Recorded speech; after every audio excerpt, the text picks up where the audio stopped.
Thank you, Honourable Deputy Speaker. Thank you, Honourable President, for a very comprehensive reply, an impressive reply, making it very clear all the steps that are being taken by government. And if there's one thing that the Government of National Unity, I think, have in common is the commitment to economic growth. And a lot of things, the things that you mentioned this afternoon is in terms of Operation Vulindlela. And we accept that, and if I understand it correctly, it means to open the way, but the way is not open. There's a problem with the way, with all due respect. I want to say that if you look at the World Bank's report, it clearly indicates that the average growth at the moment for developing countries is around 4%. If you look at the top 10 African countries, the growth rates there vary between the lowest 5.9% to 7.9%. Even in terms of all the things that you have now mentioned this afternoon, your own Minister of Finance in the budget last week indicated that our current growth rate is 1.4, hopefully next year 1.6, despite all the programs, hopefully in the year thereafter 1.8%. Our unemployment is 32%. Something is wrong. There's a huge problem. And the problem, Honourable President, is that all the issues that you mentioned, and all the wonderful programs and the investments, as far as I'm concerned, are based on the current economic policy of government, the underlying economic policy. Now, that's why I asked the question specifically, are you prepared to take the initiative and to take the necessary steps to amend, to develop an economic policy that can make possible real economic growth in South Africa? Because that's what we need. If we don't have real economic growth, none of the programs that you've mentioned will be successful, none of them will be implemented. But that real new economic policy, as far as I'm concerned, needs to take a different approach with regard to certain basic things that I don't know if you're prepared to do that with regard to black economic empowerment, with regard to equity, employment equity. Thank you, Honourable Mulder. Your time has expired. Expropriation without compensation. Are you prepared to do that? Thank you, sir. The President. I'm rather surprised and taken aback when I hear that policies of black economic empowerment militate against the growth of our economy. That I find quite surprising, because I work from the starting point that our economy was held back over many years by the racist policies of the past. Those racist policies prevented all South Africans, or the majority of South Africans, to play a meaningful role in the economy of their own country. They were brought in, black people were brought in as hewers of wood and drawers of water. And they were just brought in as laborers. They were not even seen as consumers. They were not seen as active players in the economic landscape of our country.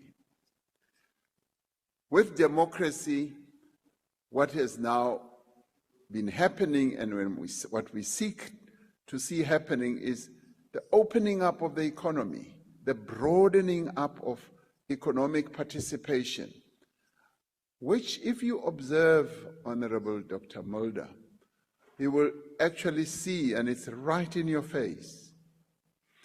You know, in apartheid South Africa, if you looked, for instance, at adverts for commodities, you would never see a black person being made to advertise either soap or milk or anything. Today, every advert you look at has got black people, because it's now been realized that it is black people who are the consumers, and they are economic players. Now, those who would want black people just to play the consumer role are truly mistaken. Black people must play a productive role as well. So I am really baffled. I'm baffled by people who still hanker for policies of the past. And to have you, sir, saying black economic empowerment is holding our economy back goes completely against even what the World Bank says. Now, this I find quite surprising, because what is known very clearly as well is that, and a few years ago, the World Bank and the IMF came up with a report that one of the things that holds South Africa's economy back from growth is the level of concentration. Concentration, because they said the ownership of the economy is in far too few hands. Ownership has not spread. That is what the World Bank and IMF said. And that is precisely what happens in other countries. When you go to other countries, you'll find the citizens. I mean, in Africa, it will largely be black people. Wherever you go in the world, it will be the citizens. Now, in our country, it was just the few privileged, and may I continue to say white people, who continue to own the means of production, who continue to own the productive economy of our country. Now, We took them to America. Now, this I find very worrying. I find it very worrying that we continue to have this notion that BEE is the one that's holding our economy back. It is the partial and exclusive ownership of the means of production in our country that is holding this economy from growing. So, what we seek to do, as set out in the Equality Clause in our Constitution, to redress the imbalances of the past. If we accept that the ownership of our economy is imbalanced, the clause on equality in our Constitution seeks to undo that, to redress that. So therefore, ownership of our economy should be broadened. And I can tell you, Dr. Mulder, there's nothing that gives our people joy, particularly black people, as they go around and they find that this production facility is owned by a black person. It warms one's heart. It makes us feel so good, because we've come from a horrible past when that was not allowed by law, where people were arrested. If you wanted to set up an economic facility in town, you were put to jail.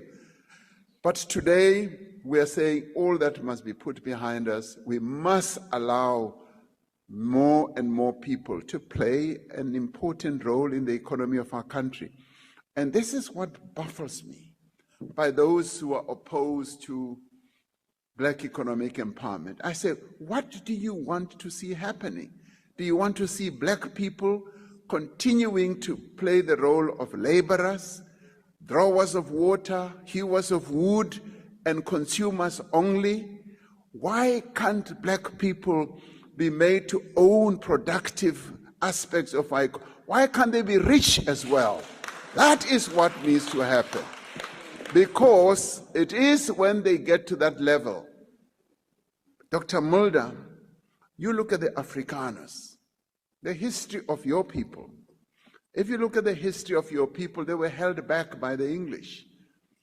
And with later days, they were enabled. They became more and more economically empowered. And they became economically empowered due to the policies of apartheid, the laws that were put in place, the sweet deals that they were given, and they started getting more and more into being serious economic players. Why can't the same be done for black people? Why? And this baffles me. Really, I don't understand it, because to me that is the normal thing to do. You need, as a nation, to say, this group has been disempowered. It's been disempowered, we need to empower it. Like the approach we have now, the rural areas of our country have been disadvantaged. and we're seeking to direct more and more assistance and empowerment to the rural areas